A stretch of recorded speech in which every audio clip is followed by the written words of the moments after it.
Yo, bro. Can you hear me? Yeah, bro. You can hear me? Yeah, man. What go on, my G? What's going on, bro? How's things? You good? Yeah, man. Everything great, man. Great, bro. Yeah, man. I appreciate you jumping on the interview, man. Yeah, Big man. fan. So yeah, man. Respect. Yes, my G. So, bro, man, you got the new single out with Spice right now. That's doing Yeah, really well. figure. Yeah, man. I love that record, man. Respect, my G. You worked with Spice before. Tell us about how you two first linked up. With Spice, Yeah. that are from that's from in long time, from years in Jamaica. I've been working with Spice. I mean, I had my studio in Jamaica, and Spice used to come through and do recordings on numerous occasions. So, a long time, me and Spice are linked from years back. Mm. And no coincidence that we just live in Atlanta now, so we just link up all the while and make music, you know what I mean? And you must be very proud of her and what she's done. You know, Of the course, heights. man, the queen that you know what I mean? She coming from far, you know what I'm saying? And she work hard for everything that she have right now. So I have to just give her a salute her, she the queen. Mm-hmm. And obviously, recently with there's been a bit of sort of controversy, I'd say, with between some of the females in dancehall, obviously, like, without getting too much into it, obviously, like Lady Saw and Spice and that. What is it about you dancehall artists you can't get along, man? I mean, my brother, this is in every genre, so it's not even dancehall. So it's everywhere, and in every genre you have conflicts and stuff, but it's not just Jamaica alone. But you don't know, it's a competitive sport, music. So you know what I mean. You have to just be built for this, build for it. You gotta be ready. So that's how I look at it. You know what I'm saying? And over the years, back maybe a few years ago now, you've had your fair share of sort of spats, I guess, with other artists. Looking back on that now, do you ever regret any of that? No, you can't regret anything. I don't regret anything in life, because anything that happened, I think it was just supposed to happen. And you know what I mean? Still here, all the artists still there. You don't know. I respect every artist, and I respect their music and everything. But as I said, it's a competitive sport. So you know what I mean? Competition always there. So I just life. Me, I want to lucky few them that know how to do everything in music, build rhythm, you know what I mean, record myself, write my own songs, engineer myself, you know what I mean? Even shoot the video. So I mean, yeah. It is Talking what on it that, is. yeah, man. But talking on that, I mean, I think there's been a lot spoken about that recently. Your the amount of production that you've done and stuff, but I just find it very interesting because there's obviously there's a lot of artists who do that, that do a bit of production and they also make the songs, but I don't think there's really anyone that has done it so prolifically as you on both sides. Yeah, because like I've hits on both sides, on making beats and being an artist myself. You know what I'm Yeah. saying? And Yeah. was that part of the plan? No, but because I always wanted to be behind the scenes. Like I always wanted to make the beats and you know what I mean. Like do the engineering, do the writing. I wanted to be a Dave Kelly because that he was one of them that inspired me to like make beats. I wanted to be that Dave Kelly type of guy that behind the scenes but powerful. Same way like write songs for people and build a beat and engineer and do all of that stuff. So, yeah. So you never saw yourself as an artist? Not really. Not really. My friends always tell me, because I was the one who was making the beats and demoing the stuff and sending it to people for them to. The first person who did a song that I wrote was Roundhead. And you know what I mean? I just start demoing the music and I would let my friends hear it and they were like, yo, dog, you need to try it out yourself, dog. You need to be an artist. You know what I mean? And then the person who saw investor that saw me and believed in my talent, Pee Wee, Starcut Records. You know what I mean? We started out as that, like making beats and he had the artists. And I started making beats for the artists and writing music for the artists as well. And you know, until it just end up like, yo, we're gonna run with you now as the artist. And And I what was went it to about Dave Jamaica. Kelly? What was it about Dave Kelly in particular that you really liked? His beats, his production, the writing skills, everything. You know what I mean? It was just well produced and well put together. Arrangement, everything. You know what I'm saying? And then, because before even that, I was a DJ, I was a selector. I used to play music. Mm-hmm. So I used to listen to Colin Hines heavily, Mix Master Marvin and all of those people. And Colin Hines was the link, direct link to Dave Kelly. So he would get all the pre-release music and he would play it on Fame FM. And then that's how I got to know Dave Kelly now. And like, oh shit, yo, Dave Kelly, he's doing all of this. Yo, I want to do this too. And I migrated from Jamaica when I was 16, 15, 16. And I just pursue it. And here I am right now. So what was the biggest rhythm? Well, what was the main rhythm that you listened to that from Dave Kelly that really It was a lot of them, man. It was Ray Rhythm. It was the Brookout. It was Showtime. It was the other one in the Backyard. It was all of those, you know what I mean? We call it again. Well, under the sycamore tree rhythm name again. Under the sycamore. Yeah, Joyride rhythm. Joyride. It was haunted rhythm. It could be, I could name out 100 right now. And like, I mean, in those days, like, how much did people actually know about the producer? Because obviously now, I think in this day and age, people are more familiar with producers. You know, they see their faces more and stuff. In those days, like, did you ever even see these producers, or were they always just behind the scenes? They were always behind the scenes. I never see, a lot of people never seen Dave Kelly before. You know what I'm saying? A lot of them were behind the scenes. You know what I'm saying? Not like now where everybody's up front. A lot of them were behind the scenes. So you that's moved why. to Jamaica. Yeah. I know that you spent some time at Jammies. Like when you went to Yeah, Jamaica. that is where I really go on and solidify myself. Like, yo, they were the ones who let everybody in Jamaica know me, like as far as the business. I mean, if we building rhythms together, if I build a rhythm with them, I would record on it and they would tell the disc jockeys, yo, this youth, Demarco, new youth, I him build the rhythm them too, yo, Ray, yo, give him a strength and you know what I mean? And it just word and word got around and you know, people start knowing me. And you know, I got on in music in less than a year of going back to Jamaica.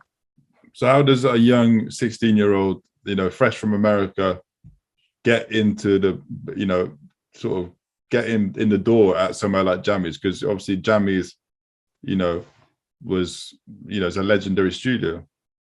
It was when I was 16 I got into the door. Because when I was 16, I migrated to the US. Then I went and learned how to make beats. My mother got me a drum machine. The time that we do things manually, like, yo, you know what I mean? Analog type of shit. So it wasn't a computer and them thing there.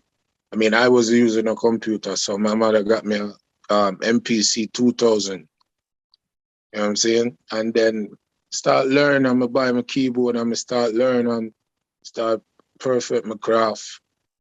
I was rapping too, because I'm there foreign, but start turn rapper. I was a rapper, like, I was rapping.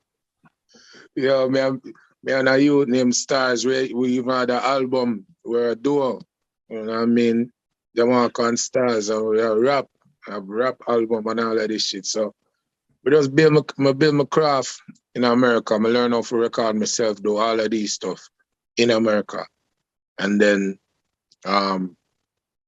ran into this investor, somebody introduced me to him. And from that, I was like probably 17.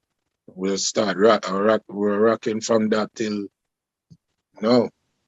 So what age was it when you moved back to Jamaica then? Sorry? I went to Jamaica, I think at 23 or 24. Oh, wow, okay. So it's quite a lot later than, yeah. Yeah. So at that time now, we go back to Jamaica because we meet Baby G through a friend of mine that passed away. His name is Raw Dog. He was an artist. Rest in peace, Raw Dog. He introduced me to Baby G.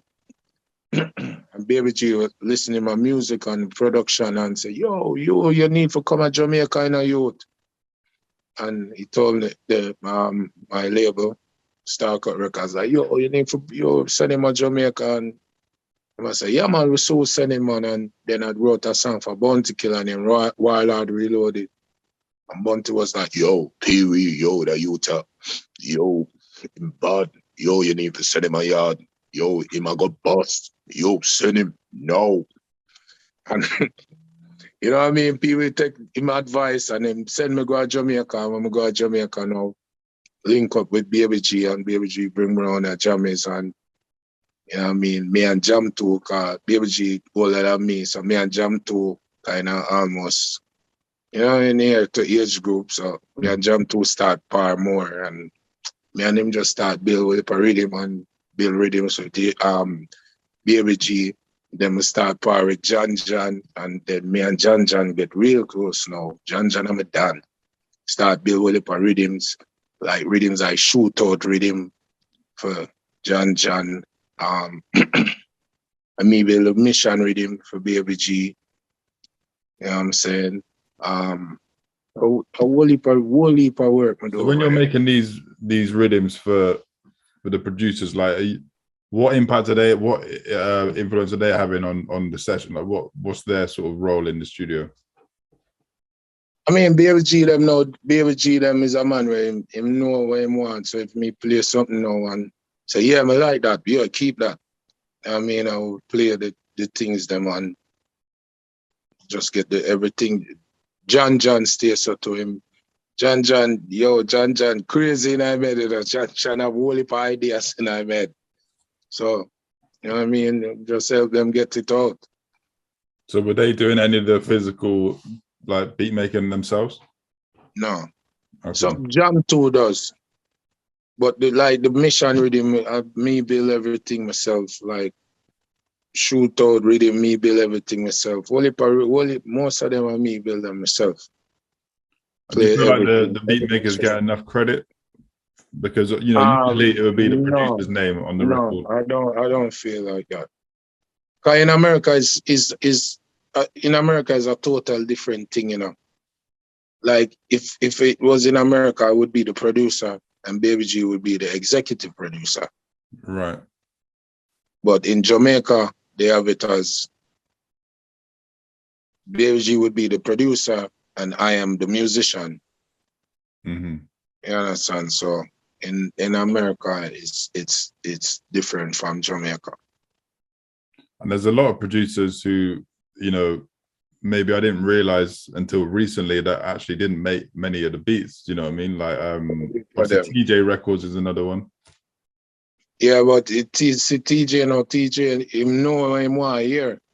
So, I don't really discredit TJ because him know what he want. No, I'm not. No, definitely not because discrediting them. But it's just interesting to know, you know. Yeah. Because TJ not real, TJ don't play instruments, he don't build record. Only per rhythm I build for TJ too. Even backup party. Me rather dead before me take a box TJ. Yeah. Me build that. Bacca's song, me build that. You know what I mean? Miracle, me build that. Couple thing build, couple song well. Even half a tree. Down a town, me build that. Whole heap of rhythms built for TJ. And you work with, you've made rhythms for just about all the other top art, dancehall artists aside from yourself. Which artists kind of stick out in your memory as having like some great recording sessions with with you? Busy Signal. Busy Signal, I learn whole heap from Busy Signal. Busy Signal is one of the reason why Demarco don't really write music, like write down on paper. Busy me really say do all of that stuff. And I'm gonna just go in at the studio and put on the headphone and hold on there. I'm gonna just put on the headphone and then say, yo, so what y'all sing? I'm say, I don't know. Just play the beat. And then him play the beat and him just start hum until him find some melodies and then start put on words. And that's the method that I've been using ever since start link with Busy. Mm-hmm.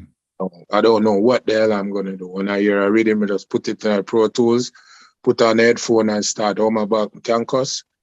Yeah, I'm just start hum about I don't even go cross. I start hum about foolishness.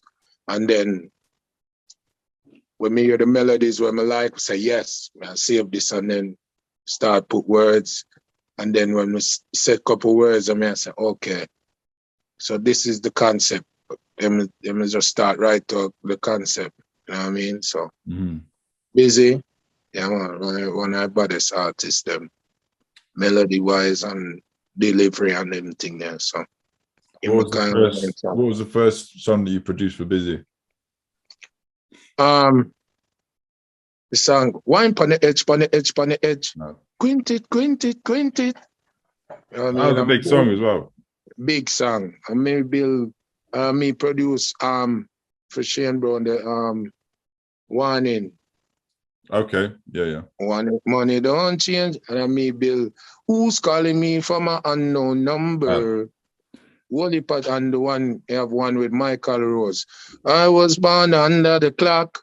I keep For you as an artist, at the time you were producing these rhythms for the artist, but you're also recording on the same rhythms as well. So like, was there ever moments where you kind of were in competition with the artists that you were voicing on your rhythms? Competition meaning like no, I was never in competition. Cause I just love music. I'm just recording, and it just start working. I'm like, oh shit, I'm just doing me. You know what I mean? Because I had a different sound from other people. Cause that made me boss with even Falling Soldier. It was a different sound, In that time, people were doing fast dancehall, and you just come with something slow and it just change up like everything. And similarly to Busy, I think you are one of the artists in dancehall you've made hits in just about every, style. So, from like every style, soca, gun tune, dancehall, commercial, and not even talking about other genres as well, like Afrobeats, soca, Afrobeats, everything. Have you got a favorite? Talking about dancehall in particular, like, have you got a favorite type of song that you like to write or sing about? Like, is there a particular favorite?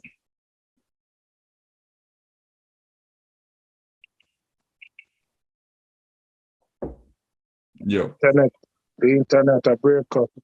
Oh. Internet a break up. Connection.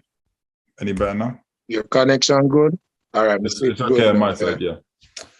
We were saying. yeah, so you've made hits. You've made hits for the ladies. You made commercial hits. You made reality tunes that have been hits. Like, have you got a favorite style of song that you like to do? No, I like stuff with melodies. Like I like songs with melodies and beats with chord progression changes. Like I like melodies, man. So it's not really a style, that I like doing better. It's just, Yeah, and I guess you never know which one's going to connect either. Yeah. Like sometimes the song that you maybe least expect to go away, sometimes takes off. My brother, Falling Soldier, I was looking at that song as my hit song to break me. I had a song with Elephant Man named Our World. I produced that beat. I build the beat too, produced by Baby G. And for that rhythm too, I wrote Mavado's part for him and what's his name?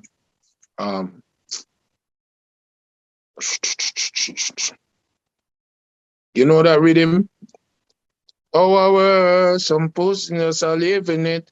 And my father said, dirty gun, we have up more than 30. Him and Junior Reid. Yeah. I wrote my father part for that song too. Well, so, you wrote, okay, man. So you wrote the lyrics as well? I wrote the lyrics for that, not Junior Reid part, my father part. Okay. Yeah, that's something that a lot of artists wouldn't admit to, is to getting their lyrics written by someone else. Oh, I mean, Fallen Soldiers, Angel Dulas wrote a lot of that song. Okay. Yeah, I had the chorus and he did the rest. So, I made the beat though, but you don't know. It's a mean, so. Yeah, man. So going back to Jammies then, so you work a lot with John, Jam 2. Like, what was Jammy around at the time? Like much himself? King Jammies? Yeah. Yeah, man, King Jammies is always around, man, and King Jammies, like, him invite me and I'm in studio with open arms, like, yo, I could go there anytime without even any one of them present. I could just go there and just work, turn on the computer, pass everybody and go and work. So, how real they were, I know them respect my talent and I respect them. So, yeah, man. And so just how much of your craft did you actually learn there? Because obviously at the time you were already, fairly experienced, you'd done a lot, you made a lot of beats, but how did that help you to take it to the next level? I mean, as far they teach me a lot, even with Pro Tools, because I know how to record, but at that time I was using something called Cool Edit Pro. You know Cool Edit Pro? No. That's an old program. I was using that on my compact Presario computer that time, and when I move over to Pro Tools, I didn't really fully know how to use it, and it was Jam 2 and Baby G them show me like the template them and all of those things to set up, and me just build on that. So show me the Pro Tools, and me learn a whole heap of things from Jam 2. Because Jam 2 was around Titimus as well. Titimus is one of the greatest. That dude is crazy when it comes to beat making. So, Jam 2 showed me a couple of things which Titimus do as well. And, I just add it to my thing. You know what I mean? And just build my own sound and my own thing. At that point, was there a lot of artists like hanging around the studio, like coming in and out like all the time? Yeah, man, whole heap of artists come there. One time me and Busy used to over there all the while, every day.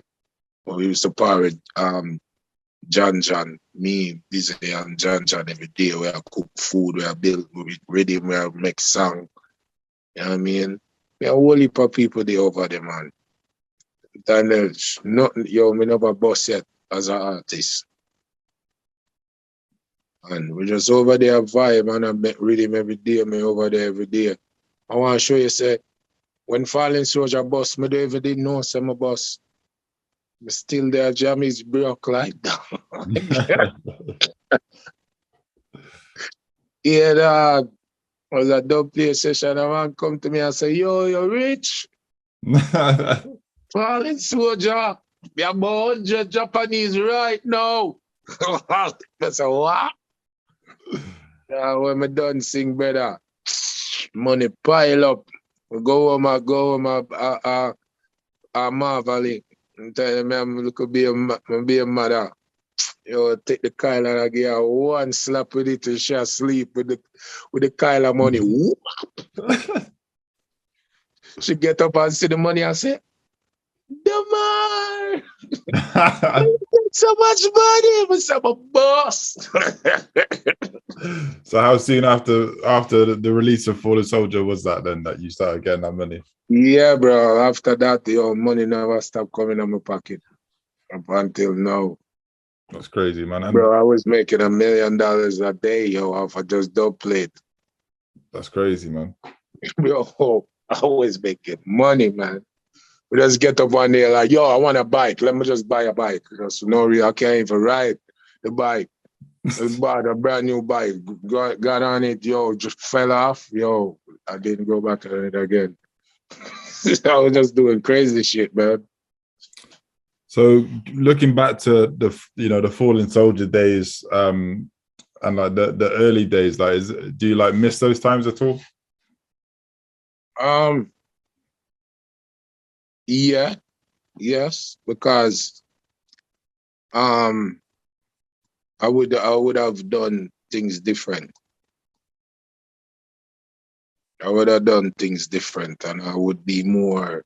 I think I would be more solidified in the business. Like, How do you mean?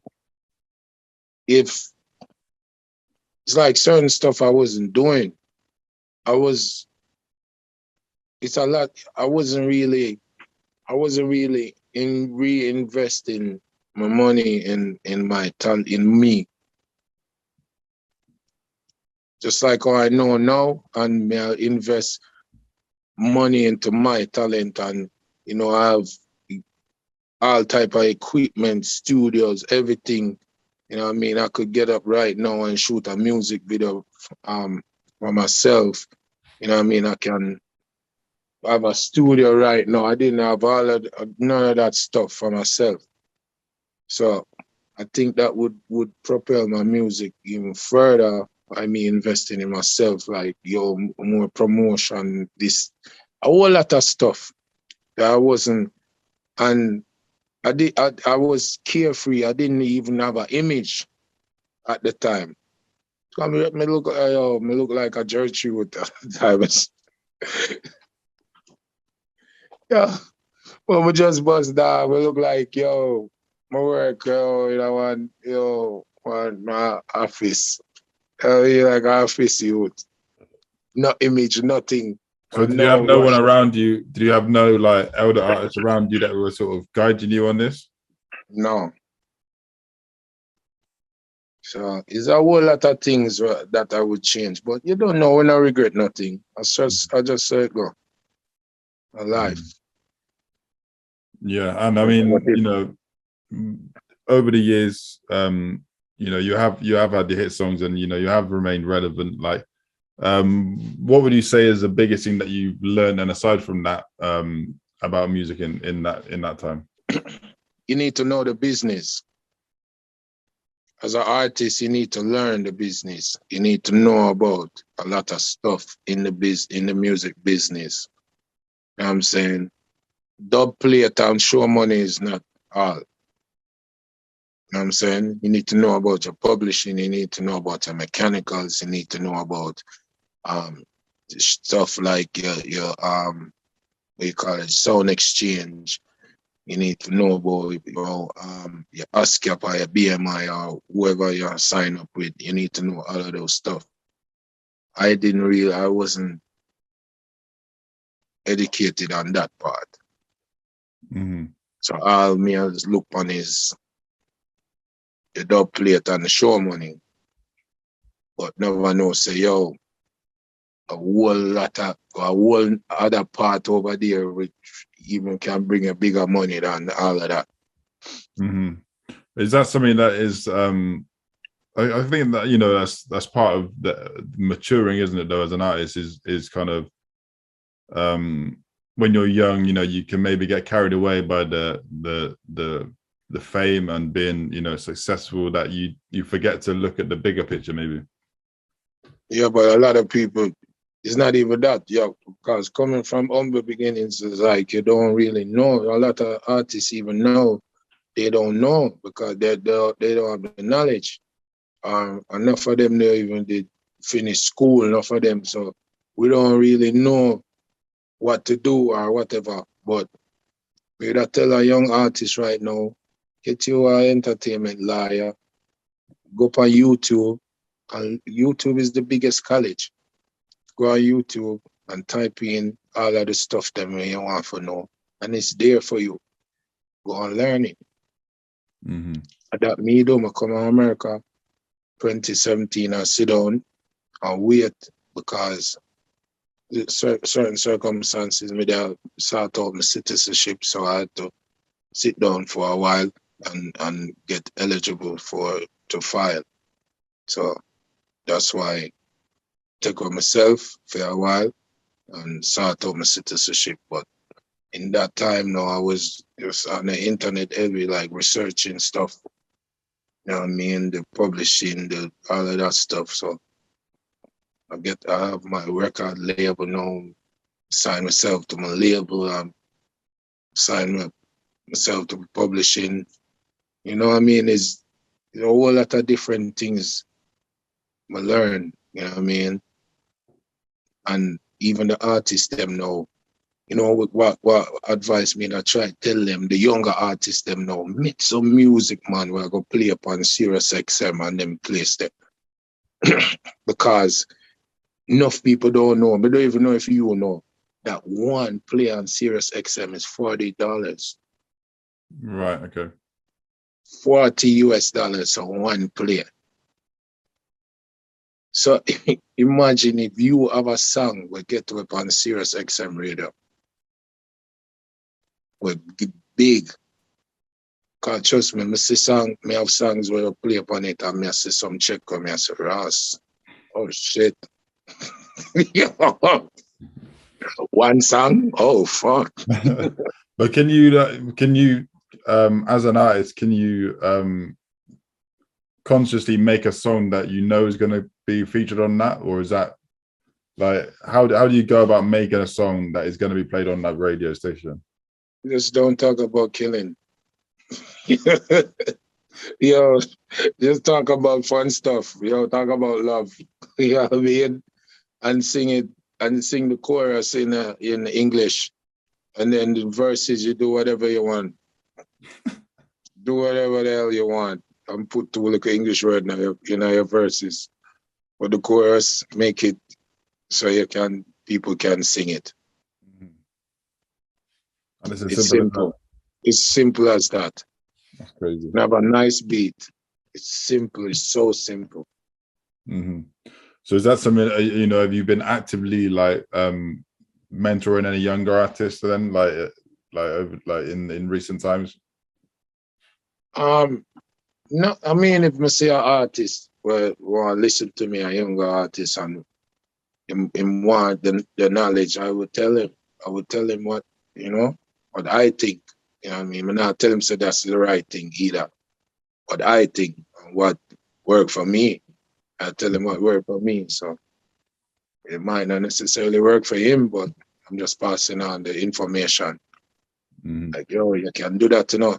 And when I tell the artists them stop do them bad man and killing song, but if you do one killing bad man song or whatever song, do one that can be fit for that platform. Mm-hmm. I It's just mean, getting that balance. no. Yeah, have a balance. Life is a balance, you know. All right, check this. Look on a battery, a battery. If you look on a battery, what's on there? You have a Minus, negative, you negative. have a positive. The negative, if you don't have a negative and positive, the battery can't work. So life is a balance. So if you do the negative, do some positive as well and get the balance going. You understand? Yeah, so that made have to tell people. So Melody, the album is still fresh, you know, still fresh. Are you happy with the response so far? Yeah, man, we're happy with the response, you know, because it's a response. So we still have to happy no matter how big or small it is, for give thanks. So what it's doing very good. It's doing very well. I think the whole album is at like 8 or 9 million streams, the whole album. And it's doing great on even Sound Exchange, because I have song with me and Steve O'Malley that's playing heavy over there. You know, it's streaming everywhere. It's doing very good. I It's gotta say number one on iTunes. And, you know, it didn't make Billboard though, but we still give thanks. and I gotta say the quality of the production on that album is amazing. Like I think that's something that really stood out for me. It was like, this is a really well produced, you know, album. Were you? Respect. I take it you were, you know, pretty heavy on the production throughout the album. Yeah, I made 11 songs on the album. Yeah. So you didn't get too involved. You didn't get too involved then, no. But yeah, man. But there's a lot of big collabs. You know, you mentioned obviously Stephen Marley. Like, how do you decide which artists you want to feature on your album? Like me now, I will make a song, and even the one called Mover with Conscience, I had the whole song, and then I was like, this needs somebody on there. I hear Conscience on this type of, for the ladies. I sent it to Conscience, and he's like, yo, I like it, let's go. I'm like, yeah, let's do it. I mean, even the one with Steven, that song was done in 2012, brother. Oh. I had the whole song done, and then I sent it to Steven. I say, yo, we love you to sing the chorus. And he did the chorus. Man. And, yeah. Shaggy, 2009. That song was done, recorded. What? Nah, man. Nah. That song was done in 2009, my brother. That's 13 years ago, man. Exactly. That's crazy. Yeah. So it's like, yo, and another thing we tell people, music is timeless, man. So you can't just put a date on music, because right now, tomorrow, you'll get up tomorrow and people start making back 80s music again. That's the shit that's going to run the place for a while. Then it changes to something else. So I don't think music have a limit, or the type of music of a time limit or whatever. And I think one of maybe the most surprising like link up that you had on the album was the homage with Beanie and Bounty. Yeah. Tell us about how that all came about. All right, growing up now, if I wanted to be an artist, one time I said I wanted to be an artist, but Bounty Killer was the reason why I wanted to be an artist. Bounty Killer is very instrumental in me being an artist right now, because that man, it was like the idol in the music as far as artisting, and you know, and Beanie Man was another artist from the Love. But my cousin Beanie Man was his idol. So every time we go to America, we go to America together for the summer, and we'll be on the plane and we're clashing. I'm Bounty, he's Beanie. You know all about Beanie song, I know all about Bounty song, and we clashing, and It's just, Bunty was just my artist. So to grow up and become an artist and be in the studio with these two legends and just can be around them and can talk to them on a phone and work with them and do music with them. We just feel like, yo, you have to give these people their flowers before they go. Mm-hmm. So I'm paying homage to them because they are the ones who I grew up listening to and really inspire me to even become an artist right now. So I forgive Bunty and Beanie the glory. So how did that initial conversation come about then with you, Beanie and Bounty? I mean, the song was done by myself because it was released by myself like months before. You know what I'm saying? Then I was like, yo, what would be great, yo, if get Bunty and Beanie on this track. I don't think nobody in the world of this another artist have Bunty and Beanie on a song. And call Bunty and say, yo, killer, yo, more up on the remix. And the man say, yeah, man, oh, yes, man. Them link, my road manager at the time, Kevin, and say, yo, I need Beanie because you might be linked with Beanie. Go link Blue and Blue, bring it to Beanie, and Beanie say, yeah, man, and them get I don't know who write the verse for them, but them get two people to write the verse for them. And the rest was history. We get the verse them and we put it together. That's it. Yeah, man. And it's crazy, like obviously looking at, the clash that happened during lockdown with Beanie and Bounty. I think it just kind of reinforced just how important they still are. Do you know what I mean? Like, of course, man. Yeah. Them help shape the music, them very important. You know what I mean? Bunty responsible Cartel to be one of the biggest artists them in Jamaica career. Whole heap of people, Bunty push enough people to the forefront, you know what I mean? So I'm very instrumental in the music. So legend them, man. And have you got any other projects on the way that we can expect to look forward to, bro? I have like 5 million songs. It's like, but I don't know what to do. I have sung every type of song, all country and western, everything. Yeah, that doesn't even surprise me. That doesn't even surprise me, bro. Bro, I got every type of song you can think about, bro. So I'm just contemplating like what to release. Cause now I have my own label, I have my own thing, I release my own music. I could do whatever I want to do. I sign to nobody, nothing. I just release. I have my strategy and I just make passive income. Mm-hmm. It's the best way, And I own 100% of everything. Yeah, man. So, and what have you got coming up in terms of you, like production work with other artists? Like, have you got any exciting projects that you're part of at the moment? Not at the moment. I'm really at work on my stuff, but giving away too many songs. Yeah, I can't really, I do my thing now. I start to work with Banks and Ranks. You know Banks and Ranks? Yeah.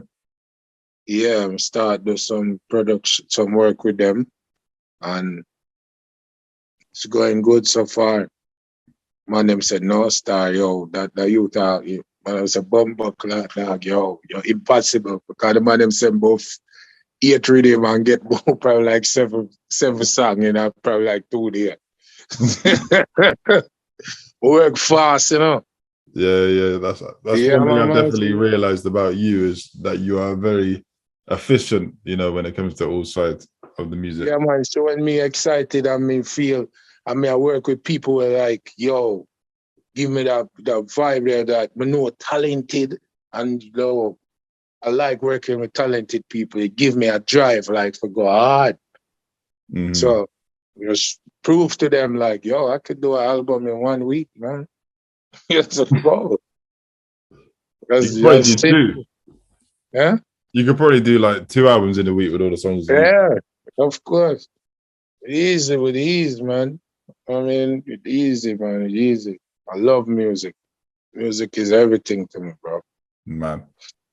You know what I mean? Sometimes I get frustrated when I feel like, yo, I don't get the credit I deserve. But I don't do music for credit. I love music. You know what I mean? So I find that I think there's a lot of artists who are, you know, you could say the same thing about, you know, maybe don't get quite the amount of credit that they're due. Is that just because the music is so fast moving? Like it's always moving, you know, it's always moving on to the next thing. No, I think it's not about music. I think it's about the brand. So it's 90% lifestyle and presence and 10% music.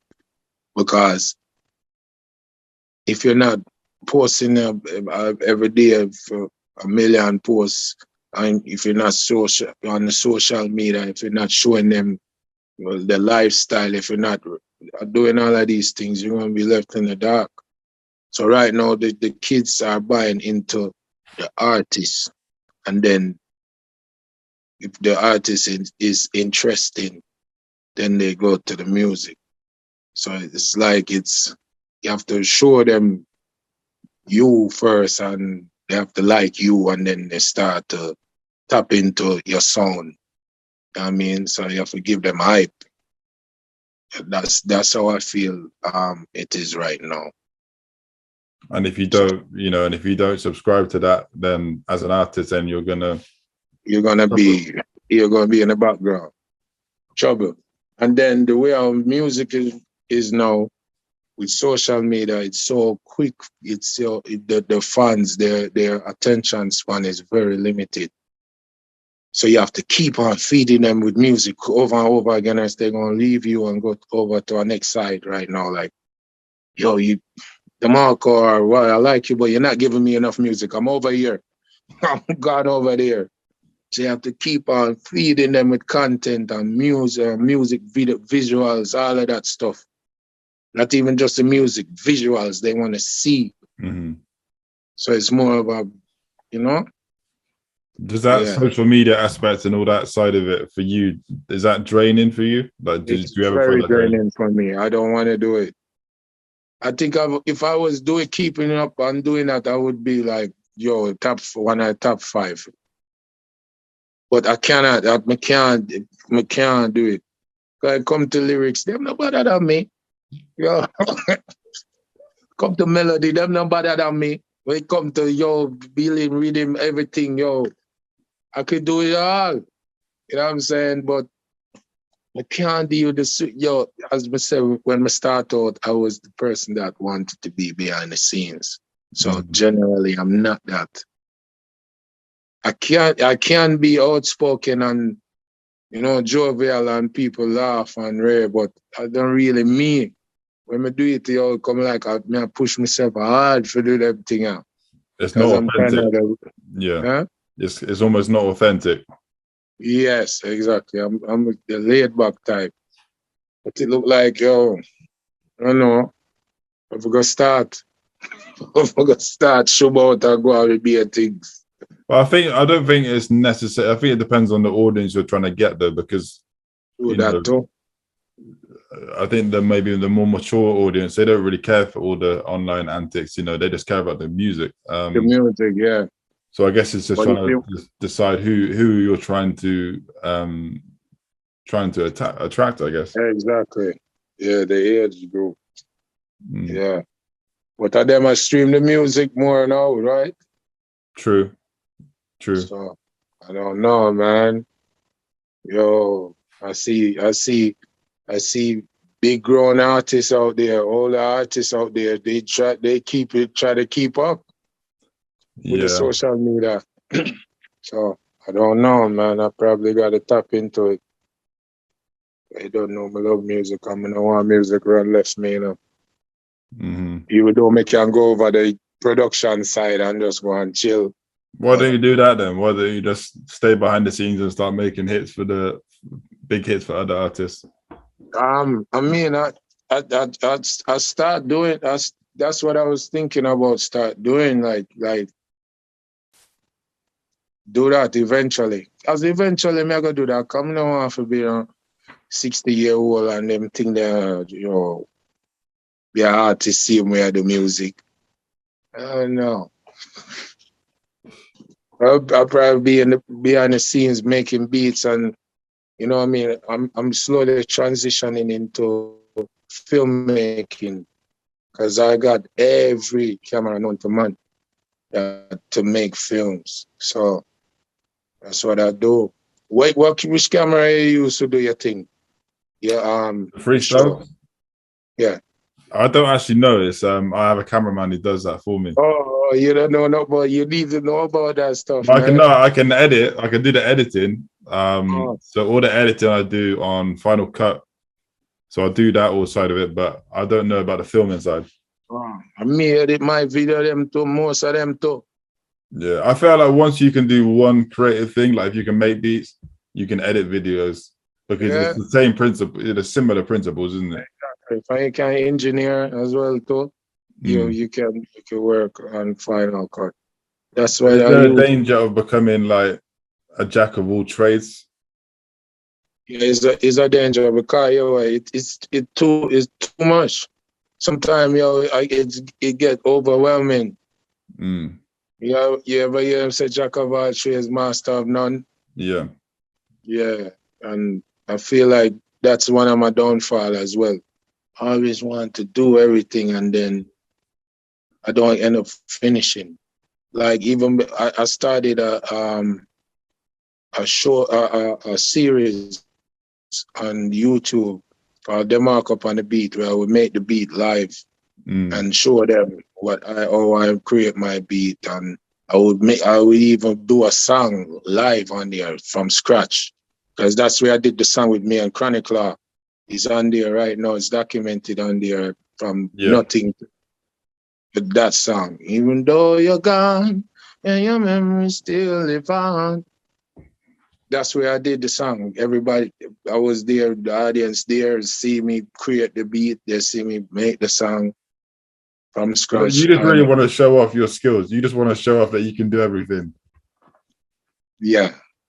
That's the problem. I think that's the problem because and I'm doing everything there. I have the switcher myself. I have 3 cameras. I'm switching the cameras myself. I'm editing everything, so I'm doing everything. I do my own lighting.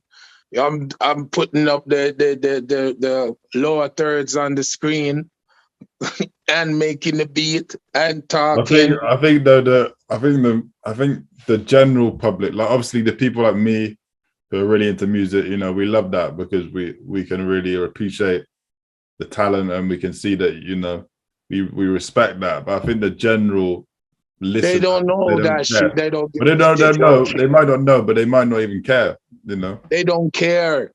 Yeah. So that's why it was too much for me. So I just stopped. That's why I say master. They say jack of all trades, master of none. So I couldn't even finish because it was too much on me. I had to be thinking about what I'm gonna do, because I was doing it twice a week. I was like, what I'm gonna do, the next other couple of days. Then I have to fix up everything in my studio, then pull it back down to do other recordings, and then I have to set it up back again and then do everything. It was just a mess, man. So I'm like, yo, let me just chill. And then you think you could leave behind being an artist altogether? No.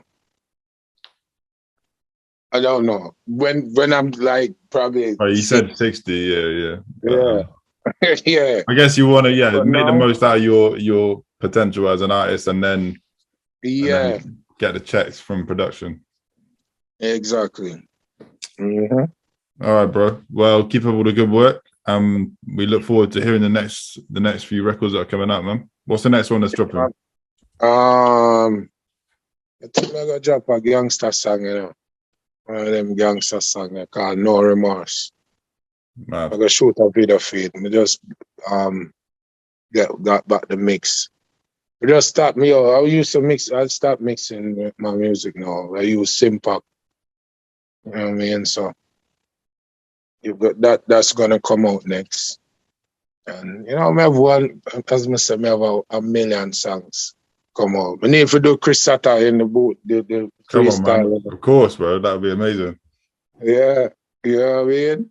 I Man. forgot to come and jump. Where you there? You live at Jamaica? No, I live in the UK, so I'm planning to come back to Jamaica soon, though. So yeah, man, we'll line it up definitely. Yeah, man. When you come back, we need to line up something, man. Mad, yeah, that'd be crazy, bro. Yeah, the wicked, you know. Yeah, man. You Come on, man. yo, man, the baddest thing, yo, the better than me. See, that's where you get to prove. That's where you really get to prove. Yeah, prove and show them, yo, 1,000 bar. All right, man. Well, I can't wait for that. Yeah, man, enough respect, you know. Respect, bro. Yeah. Yeah. So, All right, madam.